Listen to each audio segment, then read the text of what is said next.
Hi everyone, it's me, Andrea Panzica, aka Miss Andrea. I'm a teaching artist with KidSmart, and I'm back with another Art Apart video.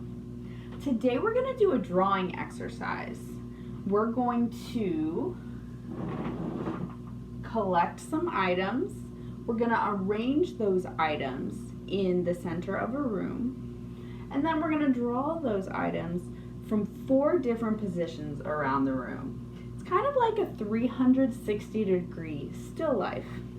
A still life, you may know, is when an artist draws a collection of objects. So that's what we're going to do today. So for this you'll need a piece of paper and a pencil. Of course you can always color at the end, but we'll talk more about that in a second. First, let's start with our objects. So, collect 2 to 3 objects. I would start off with simple shapes at first. If you do this more than once, you can move on to more complicated shapes later. And I would also get items of various sizes. So for me, I chose a roll of tape, a bottle of ink, and a dice. So these are pretty simple shapes. They're different sizes. I wanted to stay away from something like scissors, which are a little bit more complicated to draw. So, once you have your objects, you will want to arrange those objects. I like to start off with a layer of paper underneath, but you don't have to. I would play around with the distance between the objects. Maybe put 2 of them closer together and 1 farther apart. But they could also be the same distance apart. It's really up to you. Here's something really important though. Once you've set the objects where you want them, don't move them. You might find yourself wanting to as you move about the room drawing these objects 4 different times. But what's important is that they're the same from each position. So if you start moving the objects around, it kind of takes the challenge away and the fun away from this activity.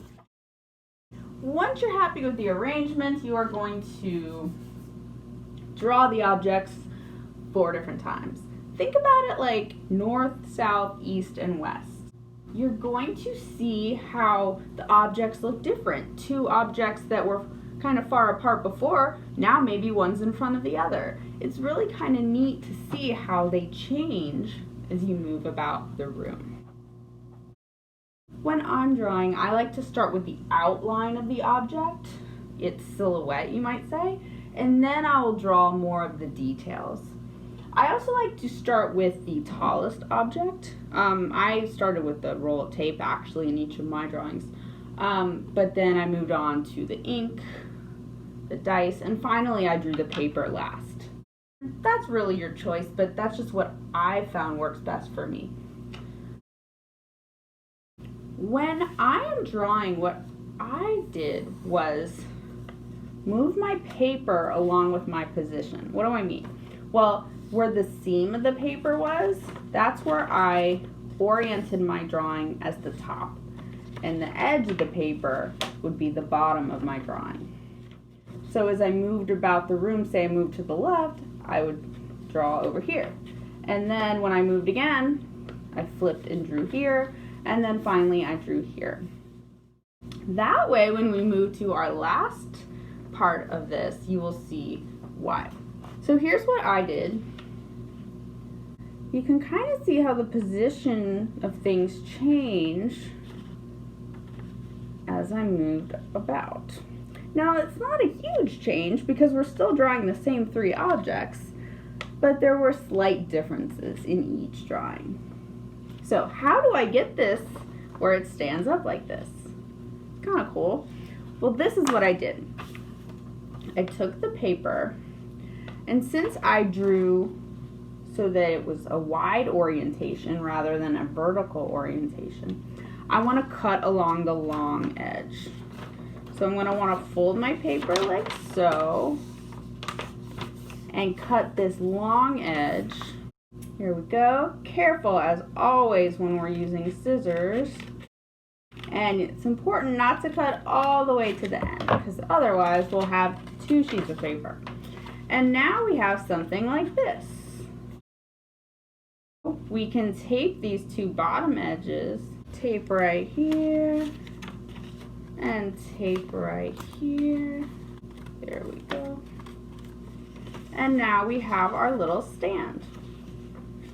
So, of course, as I said, you can color this when you're done. Say you want to do this more than once because you thought it was really cool. What you could do in the future is maybe collect 4 to 5 objects. There's really no limit to the amount of objects you could sketch. You might start sketching more complicated shapes. You still want to vary the sizes probably. You could also maybe ask a family member to supply an object for you so that there's an element of chance or randomness to this. That can be kind of fun. And yeah, you could have invite someone to do this with you so that all of you are moving about the room in different positions. You could set a timer so that you limit yourself maybe to 3 to 5 minutes each position. That could be fun. There's no limit to what you could do for this. It's a little challenging, but I think it's really fun. I hope you had fun too. Thank you so much for watching, and I'll see you next time.